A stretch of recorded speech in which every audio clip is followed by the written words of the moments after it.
찬송가 405장 함께 찬양하겠습니다.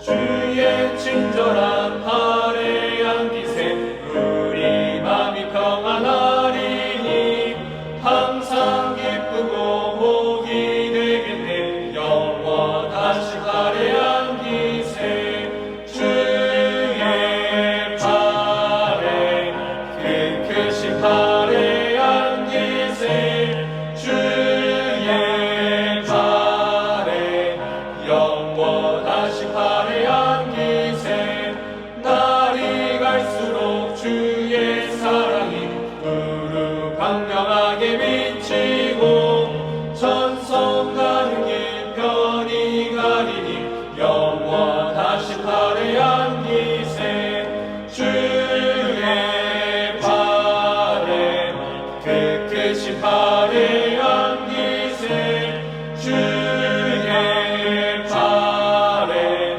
영원하신 발에 안기세 주의 보좌로 나아갈 때에 기뻐 찬미 소리 외치고 겁과 두려움 없어지리니 영원하신 발에 안기세 주의 발에 그 크신 발에 안기세 주의 발에 영원하신 발에 안기세.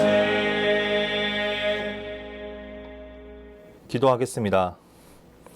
살아서 역사하시는 하나님 아버지 감사합니다. 오늘도 이 새벽을 깨우게 하시고 한 주의 시작을 하게 해주시니 감사합니다. 우리는 늘 죽을 수밖에 없는 죄인이지만 주 안에서 의인의 삶을 살기 원하오니 우리의 모든 삶을 인도하여 주시옵소서. 세상이 아니라 주님과 함께하는 자리를 꿈꾸게 하시고 죄를 벗어버리고 늘 정결한 삶을 살 수 있도록 인도하여 주시옵소서. 우리 수유제의 교회를 사랑하시어 예수를 변함없이 사랑하게 하여 주시옵소서. 새로운 가나안을 허락하시고 정착하여 주의 일들을 잘 감당하는 교회로 세워주시옵소서. 조인서 담임 목사님에게 성령의 능력을 부어주시고 건강도 허락하셔서 교회를 이끌어가는 데 부족함이 없게 하여 주시옵소서.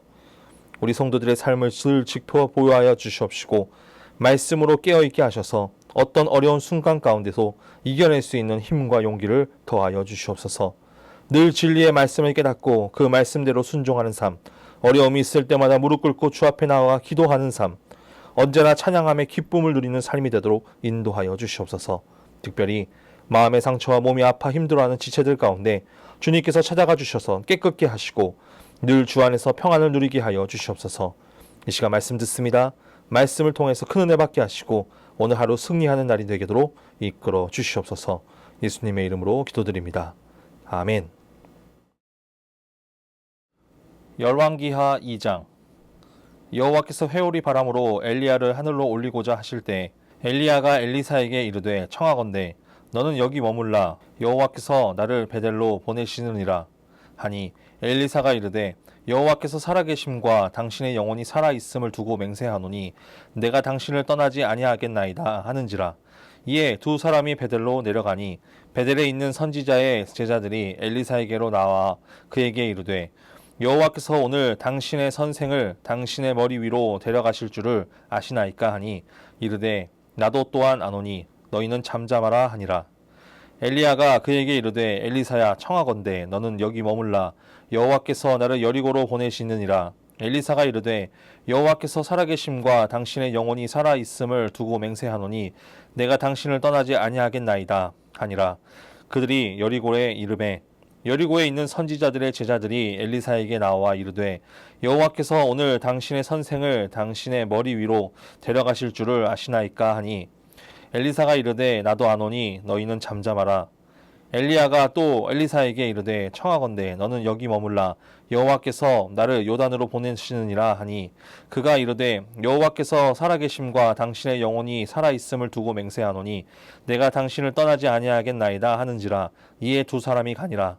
선지자의 제자 50명이 가서 멀리 서서 바라보매 그 두 사람이 요단가에 서 있더니 엘리사가 겉옷을 가지고 말아 물을 치매 물이 이리저리 갈라지고 두 사람이 마른 땅 위로 건너더라. 건너매 엘리야가 엘리사에게 이르되 나를 내게서 데려감을 당하기 전에 내가 내게 어떻게 할지를 구하라. 엘리사가 이르되 당신의 성령이 하시는 역사가 갑절이나 내게 있게 하소서 하는지라. 이르되 내가 어려운 일을 구하는도다. 그러나 나를 내게서 데려가시는 것을 내가 보면 그 일이 내게 이루어지려니와 그렇지 아니하면 이루어지지 아니하리라 하고 두 사람이 길을 가며 말하더니 불수레와 불말들이 두 사람을 갈라놓고 엘리야가 회오리 바람으로 하늘로 올라가더라. 엘리사가 보고 소리 지르되 내 아버지여 내 아버지여 이스라엘의 병거와 그 마병이여 하더니 다시 보이지 아니하는지라. 이에 엘리사가 자기의 옷을 잡아 둘로 찢고 엘리야의 몸에서 떨어진 겉옷을 주워 가지고 돌아와 요단 언덕에 서서 엘리야의 몸에서 떨어진 그의 겉옷을 가지고 물을 치며 이르되 엘리야의 하나님 여호와는 어디 계시나이까 하고 그도 물을 치매 물이 이리저리 갈라지고 엘리사가 건너니라. 맞은편 여리고에 있는 선지자의 제자들이 그를 보며 말하기를 엘리야의 성령이 하시는 역사가 엘리사 위에 머물렀다 하고 가서 그에게로 나아가 땅에 엎드려 그에게 경배하고 그에게 이르되 당신의 종들에게 용감한 사람 50명이 있으니 청하건대 그들이 가서 당신의 주인을 찾게 하소서.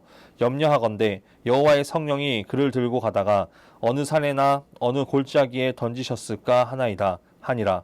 엘리사가 이르되 보내지 말라 하나 무리가 그로 부끄러워하도록 강청하매 보내라 한지라. 그들이 50명을 보냈더니 사흘 동안 찾되 발견하지 못하고 엘리사가 여리고에 머무는 중에 무리가 그에게 돌아오니 엘리사가 그들에게 이르되 내가 가지 말라고 너희에게 이르지 아니하였느냐 하였더라. 그 성읍 사람들이 엘리사에게 말하되 우리 주인께서 보시는 바와 같이 이 성읍의 위치는 좋으나 물이 나쁨으로 토산이 익지 못하고 떨어지나이다. 엘리사가 이르되 새 그릇에 소금을 담아 내게로 가져오라 하매 곧 가져온지라. 엘리사가 물 근원으로 나아가서 소금을 그 가운데에 던지며 이르되 여호와의 말씀이 내가 이 물을 고쳤으니 이로부터 다시는 죽음이나 열매 맺지 못함이 없을지니라 하셨느니라 하니 그 물이 엘리사가 한 말과 같이 고쳐져서 오늘 내에 이르렀더라. 엘리사가 거기서 베델로 올라가더니 그가 길에서 올라갈 때에 작은 아이들이 성읍에서 나와 그를 조롱하여 이르되 대머리여 올라가라 대머리여 올라가라 하는지라. 엘리사가 뒤를 돌이켜 그들을 보고 여호와의 이름으로 저주하매 곧 수풀에서 암곰 둘이 나와서 아이들 중에 42명을 찢었더라. 엘리사가 거기서부터 갈멜산으로 가서 거기서 사마리아로 돌아왔더라. 아멘. 오늘은 열왕기하 2장 1절에서 18절 말씀을 중심으로 우리가 구해야 하는 것이라는 제목으로 하나님의 말씀을 전하겠습니다. 오늘 본문은 이스라엘 역사상 가장 악한 아합의 시대에 하나님의 선지자로서 사명을 감당했던 엘리야가 자신의 공적 사역을 마친 후 하나님의 부르심으로 인해 회오리 바람을 타고 승천하는 장면이 나옵니다. 이제 엘리야에게 남은 일은 엘리사를 차기 후계자로 세우는 것입니다. 오늘 우리가 말씀을 통해 주목해야 될 점은 엘리사가 구하는 것에 대해서 우리가 주목해 볼 필요가 있습니다. 1절 말씀에 이렇게 기록합니다. 여호와께서 회오리 바람으로 엘리야를 하늘로 올리고자 하실 때 엘리야가 엘리사와 더불어 길갈에서 나가더니. 아멘. 하나님께서 창세기 5장에 에녹처럼 죽음을 보지 않고 엘리야를 회오리 바람을 통해 하늘로 올리고자 하십니다. 지금 엘리야는 그 시대가 어떻습니까? 이스라엘의 가장 악한 왕들의 시대입니다. 하나님께서 430년 동안 노예로 살았던 그 이스라엘 백성들을 선택하셔서 그들을 출애굽시키셨고 먹이시고 돌보셨습니다. 하나님의 백성으로서의 모습도 갖추게 하셨습니다. 그렇게 광야의 긴 시간을 보내게 하시고 드디어 가나안에 들어오게 하셔서 정착하게 하셨습니다. 그런데 그들의 모습은 어떠합니까? 하나님을 섬기기보다는 죄악으로 가득한 삶을 살아갑니다. 요단 동편 서쪽 모든 나라가 하나님을 거역했고 바알 신앙으로 가득 차 있었습니다. 그런 상황 가운데 하나님께서 택하신 것은 그들을 심판하시는 것이었습니다. 그 심판을 하기 위해서 엘리야를 통해 심판할 것들을 준비시키십니다. 우리가 열왕기상 19장 말씀에 보면 아람 왕 하사엘을 기름 부어 세우시고 이스라엘 왕 예후를 기름 부어 세우고 엘리야를 뒤를 잇는 엘리사를 선지자가 되게 합니다. 하사엘을 통해서 이스라엘을 쳐들어오게 하시고 예후를 통해 아하방을 죽이게 하시고 엘리사를 세워서 엘리야의 뒤를 이어 하나님의 말씀을 선포하게 하십니다. 하나님께서는 이렇게 처음부터 세밀하게 다 준비시키시고 모든 심판할 준비를 마치고 엘리야를 부르신 것입니다. 엘리야를 부르셨다는 것은 이제 심판 준비가 다 되고 심판만 남아있는 상황입니다. 우리가 구약을 대표하는 인물을 말하면 모세와 엘리야를 말할 수 있습니다. 그런데 신약에서 보면 이 모세와 엘리야를 언급하는 사건이 있습니다. 바로 변화산 사건입니다. 예수님께서 기도하실 때 용모가 변하고 그 옷이 휘어져 광채가 나는데 예수님께서 함께 말하는 사람이 모세와 엘리야라고 말합니다. 그런데 그들이 말하는 것은 바로 예수님의 별세에 대해서 이야기합니다. 우리가 여기서 주목해야 될 점은 바로 이 별세라는 단어입니다. 모세는 어떻게 죽였을까요? 느보산에서 가나안 땅을 바라보며 약속의 땅에 들어가기 전에 죽었습니다. 모세는 율법을 상징합니다. 율법은 출애굽시켜서 광야를 지나 약속의 땅까지입니다. 가나안에 들어오고 나서는 이스라엘 백성들은 율법이 아니라 하나님의 말씀도 듣지 않고 바알 신앙으로 살아갑니다. 율법도 되지 않니 하나님께서 엘리야를 세워 주셨다는 것입니다. 850명의 선지자를 물리치게 하시고 아합의 때에 하나님의 말씀이 살아있음을 보여준 것이 바로 엘리야입니다. 그런데 그런 엘리야가 하나님께 올라간다는 것은 엘리야를 이제 건져내시고 이제 그 남은 그 땅 이제 심판만 남았다는 것입니다. 그 때가 될 때 엘리야가 엘리사와 길갈로 갑니다. 길갈은 이스라엘 백성들이 요단강을 건너서 가나안 땅에 들어왔을 때 가장 먼저 정착해서 여호수아가 처음으로 할례를 행했던 곳입니다. 그리고 2절 말씀해 보면 엘리야가 베델로 가려고 하는데 엘리사는 머물라고 합니다. 그러나 엘리사는 엘리야와 함께 가겠다고 합니다. 여러분 베델은 어떤 곳입니까? 열왕기상 12장에 보면 금송아지를 만들어 놓는 산당을 이 베델에 세웁니다. 여로보암을 비롯하여서 북쪽 이스라엘 왕들이 하나님을 섬기지 않고 금송아지를 섬긴 땅 바로 그곳이 베델입니다. 근데 우리가 아는 베델은 어떤 곳으로 알고 있습니까? 바로 야곱이 라반 삼촌에게 도망하였을 때 하나님을 만났던 곳입니다. 그런데 지금 그곳이 금송아지로 변질되었습니다. 그 다음 4절에 엘리야가 그에게 이르되 엘리사야 청하건대 너는 여기 머물라 여호와께서 나를 여리고로 보내시느니라. 엘리사가 이르되 여호와께서 살아계심과 당신의 영혼이 살아있음을 두고 맹세하노니 내가 당신을 떠나지 아니하겠나이다 하니라. 그들이 여리고에 이르매. 아멘. 이제 어디로 보내십니까? 여리고로 보내십니다. 이번에도 엘리야는 엘리사를 머물라고 하지만 엘리사는 엘리야를 따라가게 됩니다. 여리고는 어떤 곳입니까? 이스라엘 백성들이 가나안에 처음 들어왔을 때 가장 먼저 무너뜨린 성입니다. 그 크고 견고한 성을 그들은 몸 하나 다치지 않고 하나님께서 하라고 하신 그대로 순종함으로 이 여리고를 무너뜨렸습니다. 그렇게 가나안 정복이 시작되었습니다. 그 다음은 어디로 보내십니까? 요단으로 보내십니다. 6절 말씀에 엘리야가 또 엘리사에게 이르되 청하건대 너는 여기 머물라 여호와께서 나를 요단으로 보내시느니라 하니 그가 이르되 여호와께서 살아계심과 당신의 영혼이 살아있음을 두고 맹세하노니 내가 당신을 떠나지 아니하겠나이다 하는지라. 이에 두 사람이 가니라. 아멘. 이렇게만 봐도 이 여정은 한번 생각해 볼 필요가 있습니다. 바로 이스라엘 백성들이 요단강을 건너서 가나안을 정복했을 때를 지금 반대로 가고 있습니다. 그리고 8절에 엘리야가 겉옷을 가지고 말아 물을 치니까 물이 갈라져 마른 땅이 됩니다. 이스라엘 백성들이 요단을 건널 때 물이 끊어져 건넜던 것처럼 엘리야와 엘리사가 가나안 정복을 지금 반대로 가고 있습니다. 그리고 9절 말씀에 건너매 엘리야가 엘리사에게 이르되 나를 내게서 데려감을 당하기 전에 내가 내게 어떻게 할지를 구하라. 엘리사가 이르되 당신의 성령이 하시는 역사가 갑절이나 내게 있게 하소서 하는지라. 아멘.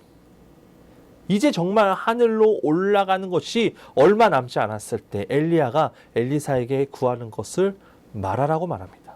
그때 엘리사는 이렇게 얘기합니다. 당신의 성령이 하시는 역사가 갑절이나 내게 있게 하소서. 여러분, 제가 설교 제목을 우리가 구해야 하는 것이라고 정했습니다. 바로 우리가 엘리사와 같은 성령의 역사가 갑절이나 있게 해달라고 구해야 합니다. 엘리사가 구한 것은 가장 악한 왕이 판치는 이 시기 가운데 하나님의 말씀을 선포해야 되는 그 일, 나 잘 감당할 수 있게 해달라는 것입니다. 이제 때가 와서 불수레와 불말이 두 사람을 갈라놓고 엘리야는 회오리 바람을 타고 하늘로 올라가게 됩니다. 이제 이스라엘의 병거와 마병도 보이지 않습니다. 엘리야의 몸에서 떨어진 그 겉옷을 엘리사가 주워서 그 겉옷으로 물을 치니 물이 갈라져 엘리사가 요단을 건넙니다. 이제 다시 엘리사는 가나안 땅에 들어가게 됩니다. 그 침울한 마음을 가지고 다시 그 길을 가게 됩니다. 왜 침울할까요? 엘리야가 하늘로 올라가서 그것도 맞지만 엘리사는 이제 하나님의 그 영적인 심판을 선포해야 되기 때문에 침울한 마음으로 그 땅에 갑니다. 여러분, 우리가 오늘 말씀을 통해서 엘리야와 엘리사를 통해 우리에게 하고자 하는 말씀이 있습니다. 그것은 바로 예수 그리스도입니다. 예수님께서 이 땅에 오신 이유는 무엇입니까? 죽으러 오셨습니다.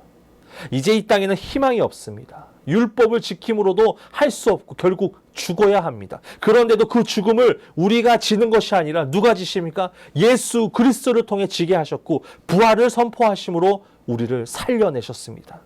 우리의 선행도 아니고 노력도 아닙니다. 오직 죽음을 자기 몸으로 감당해내시는 예수 그리스도를 믿는 믿음으로 우리가 구원받아 살 수 있게 된 것입니다. 그렇기에 하나님께서 엘리야를 올리시고 심판하시는 것은 하나님의 은혜의 방법이었습니다. 포기하고 낮아지고 죽어지는 곳에 하나님의 승리가 있고 영광이 있던 것입니다. 엘리사는 그 사명을 잘 감당하기 위해 엘리야에게 성령의 역사를 나에게 갑절이나 달라고 말한 것입니다. 여러분, 우리가 구해야 되는 것은 화려한 갑절의 능력이 아니라 예수 그리스도를 잘 섬길 수 있는 갑절의 능력을 구해야 됩니다. 내가 어떠한 상황에서도 흔들리지 않고 낮아짐으로 주님께 구하는 것, 오직 예수 그리스도밖에 없음을 구하는 것, 우리가 구해야 되는 것이 바로 이런 믿음이라는 것입니다. 우리 수의저희 교회 성도분들은 엘리사와 같이 성령의 역사를 갑절이나 구하기를 원합니다. 나를 위한 은혜가 아니라 나를 살리시고 나를 끝까지 포기하지 않으시는 주님을 믿는 믿음을 내가 견고히 세울 수 있는 주님 그런 갑절의 능력을 우리에게 주시옵소서. 그럴 때 우리는 흔들리지 않고 주 앞에 나아가 예배하고 순종하는 마음으로 나아갈 수 있을 것입니다. 오늘 하루 그런 갑절의 은혜가 여러분들에게 넘칠 줄 믿습니다. 그런 은혜를 받아 누리며 오늘 하루도 승리하는 하루 되시길 간절히 소원합니다. 기도하겠습니다. 살아서 역사하시는 하나님 아버지 감사합니다. 오늘도 이 새벽을 깨우게 하시고 말씀의 자리로 우리를 부르시니 감사합니다. 오늘 말씀처럼 엘리사가 성령의 역사를 갑절이나 부어달라고 고백했던 것처럼 우리도 주님을 믿는 그 믿음을 갑절의 능력으로 달라고 구하는 성도 되게 하여 주시옵소서. 우리는 넘어지고 쓰러집니다. 늘 흔들립니다. 주님을 믿는다고 하지만 우리는 쓰러지고 넘어집니다. 그럴 때마다 주님 우리에게 갑절의 능력을 허락하여 주시옵소서. 주님을 믿는 믿음으로서 견고히 세워질 수 있도록 주님 붙들어 주시옵소서. 우리가 구해야 되는 것은 오직 예수 그리스도를 믿는 믿음임을 우리가 고백하오니 우리의 삶을 주님께서 이끌어 주시고 역사하여 주시옵소서. 연하여 주기도문 하심으로 예배를 마치겠습니다. 하늘에 계신 우리 아버지, 아버지의 이름을 거룩하게 하시며 아버지의 나라가 오게 하시며 아버지의 뜻이 하늘에서와 같이 땅에서도 이루어지게 하소서. 오늘 우리에게 일용할 양식을 주시고 우리가 우리에게 잘못한 사람을 용서하여 준 것 같이 우리 죄를 용서하여 주시고 우리를 시험에 빠지지 않게 하시고 악에서 구하소서. 나라와 권능과 영광이 영원히 아버지의 것입니다. 아멘.